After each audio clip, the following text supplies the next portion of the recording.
আরে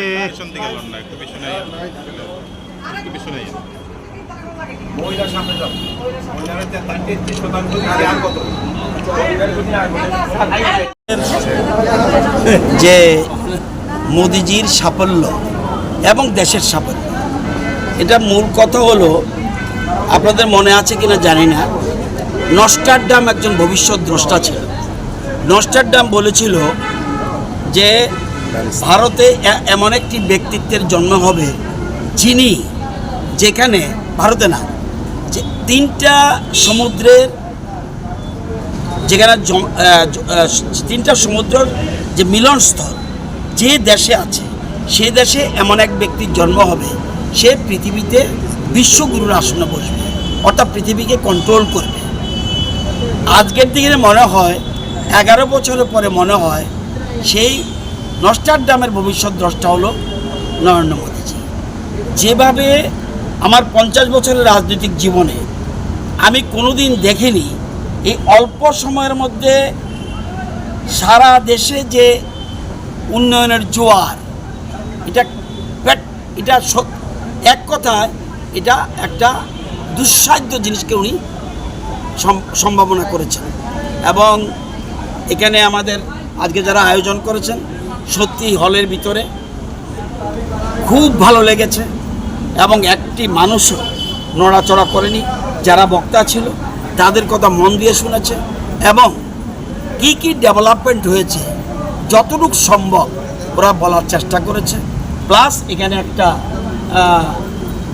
প্রদর্শনীর আয়োজন করেছেন, সেখানে প্রদর্শনীর মধ্যে রয়েছে যে রাষ্ট্রীয় নিরাপত্তা কী জিনিস এবং কৃষির সমৃদ্ধ কী জিনিস এবং মধ্যবিত্ত এবং গরিবরা কী হচ্ছে এবং স্পোর্টসে কতটুকু এগুলো, আমার নারীরা কীভাবে এগুলো, এই সমস্ত, এবং আমাদের কৃষ্টি কালচার, আমাদের যে বিশেষ করে আমাদের কৃষ্টি কালচার সংস্কৃতি কিভাবে আছে, ত্রিপুরার সংস্কৃতি কোন জায়গায় আছে, সব কিছু মেলে ধরেছে। আজকের দিনে এটা খুব অপরিহার্য ছিল, সুন্দর আয়োজন করেছে। এবং যারা বিশেষ করে ত্রিপুরা প্রদেশ কমিটি বিজেপির এবং জেলা কমিটি, সদর জেলা কমিটি আয়োজন করেছেন, তাদেরকে ধন্যবাদ জানাই, সভাপতি সহ ওনার টিমকে ধন্যবাদ জানাই। সত্যি একটা ভালো আয়োজন করেছে এবং সারা রাজ্যের মানুষের কাছে তুলে ধরেছেন, বুদ্ধিজীবীরাও এসেছেন, কীভাবে ডেভেলপমেন্ট হয়েছে 11 বছরে। এটা যখন প্রেস কনফারেন্স করেছে আমাদের মুখ্যমন্ত্রী নিশ্চয়ই শুনেছেন।